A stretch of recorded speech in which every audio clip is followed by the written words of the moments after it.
By employing their covert manipulation tactics, the forces of the global anti-cult are currently inciting civil war in America. As accurately noted in the film, The Impact, the initiation of a brutal civil war in America is the first step in the final phase of the global anti-cultist plan to seize total power worldwide. Their primary objective is to destabilize the fundamental force that safeguards human rights and freedoms, that is to say, the United States of America. Today, all Americans observe and feel the monstrous level of divisiveness within American society. Political rhetoric is becoming increasingly aggressive. What was once deemed unacceptable is now seen as the norm. For example, calls for violence or the eradication of political opponents have become part of public discourse.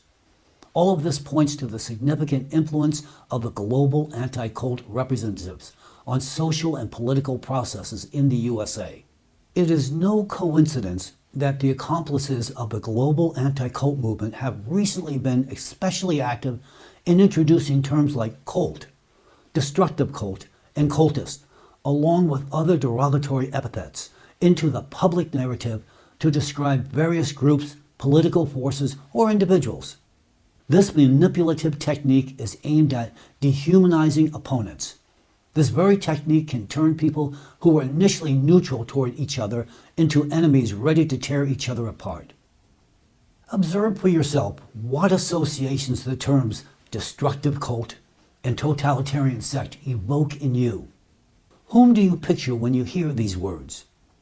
You most likely envision not people but comatose beings, almost animals.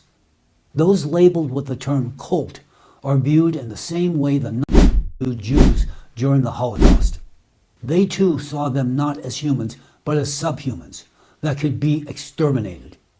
Doesn't it seem to you that something similar is happening in America today? One part of society perceives the other with the same hostility, with both sides using various derogatory and dehumanizing labels, which paves the way for violence. This is precisely how Americans are being prepared for conflict today. More accurately, for a full-scale civil war.